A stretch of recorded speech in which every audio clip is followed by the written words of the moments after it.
Class 6, lecture number 1, chapter number 6, air and the atmosphere. Our earth is surrounded by a thick layer of air called the atmosphere. हमारी अर्थ की surrounding में जो air present होती है उसे atmosphere कहते हैं।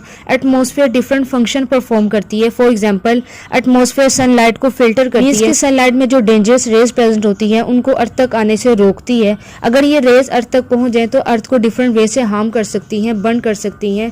बट एटमॉस्फेयर की वजह से जितनी भी हार्मफुल और डेंजरस रेज होंगी वो अर्थ पर एंटर नहीं हो सकेंगी।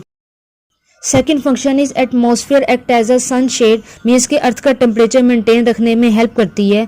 डे टाइम में टेम्परेचर को बहुत ज़्यादा इंक्रीज होने से रोकती है और नाइट टाइम में टेम्परेचर को बहुत ज़्यादा डिक्रीज होने से रोकती है। नाइट टाइम में हीट को अर्थ के अंदर ट्रैप कर लेती है ताकि अर्थ का टेम्परेचर बहुत ज़्यादा लो ना हो जाए। अगर एटमॉस्फेयर प्रेजेंट ना हो तो डे टाइम में टेम्परेचर बहुत ज़्यादा हाई हो जाए और नाइट टाइम में टेम्परेचर बहुत ज़्यादा लो हो जाए। इन दोनों सिचुएशन में सर्वाइव करना पॉसिबल नहीं है।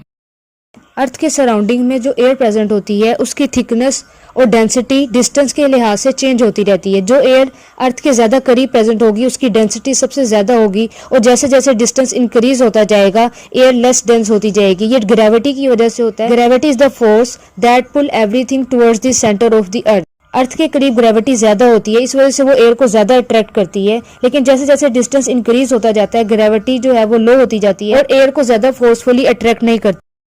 दैट्स वाई एयर की डेंसिटी कम हो जाती है जैसे जैसे डिस्टेंस इंक्रीज होता है। फॉर एग्जांपल, अर्थ से 15 किलोमीटर तक एयर की डेंसिटी सबसे ज्यादा होती है क्योंकि वहां पर फोर्स ऑफ ग्रेविटी सबसे ज्यादा होती है। लेकिन जैसे जैसे डिस्टेंस इंक्रीज होता जाता है फोर्स ऑफ ग्रेविटी कम होती जाती है। इसी तरह एयर की डेंसिटी और थिकनेस भी कम होती रहती है क्योंकि एयर के ऊपर force of gravity come act करती है। जितनी force of gravity come act करेगी इतना ही एयर के पार्टिकल्स एक दूसरे से दूर दूर चले जाएंगे और जितना एयर के पार्टिकल्स एक दूसरे से दूर दूर जाएंगे उतना ही उनकी डेंसिटी और थिकनेस कम हो जाएगी। वो एरिया जहाँ पर एयर प्रेजेंट नहीं होती उसे वैक्यूम कहते हैं। तो एटमॉस्फेयर के बाहर का एरिया जहाँ पे एयर प्रेजेंट नहीं होगी उसको हम वैक्यूम कहेंगे। Next topic is composition of air. Air में डिफरेंट गैसेस प्रेजेंट होती हैं इसलिए एयर को मिक्सचर ऑफ गैसेस कहते हैं।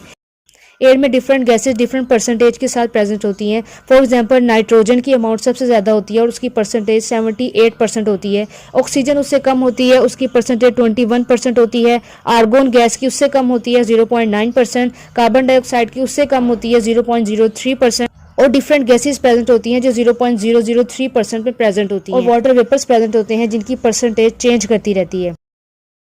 Nitrogen, oxygen, argon, carbon dioxide और अदर गैसेस की percentage through out the earth almost same रहती है।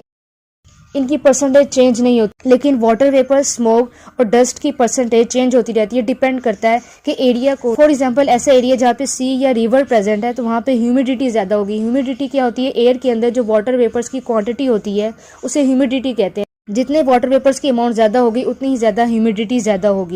सी या रिवर से वाटर इवेपोरेट करके एयर में एब्जॉर्ब होता रहेगा जिसकी वजह से ह्यूमिडिटी ज़्यादा हो जाएगी। लेकिन अगर हम डेजर्ट में देखें तो डेजर्ट में वाटर की अमाउंट कम होती है, इस वजह से वहाँ पे ह्यूमिडिटी भी कम होती है।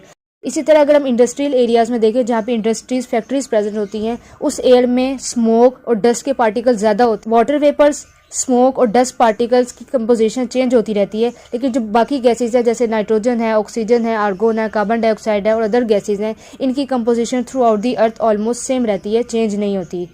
Next topic is air is soluble in water. Soluble mean dissolve होना। तो एयर की ये प्रॉपर्टी है कि वाटर के अंदर अब्जॉर्ब हो जाता है। अगर हम रूम टेम्परेचर पे 100 सेंटीमीटर वाटर लें तो उसके अंदर 2 सेंटीमीटर क्यूब एयर डिजोल्व होती है।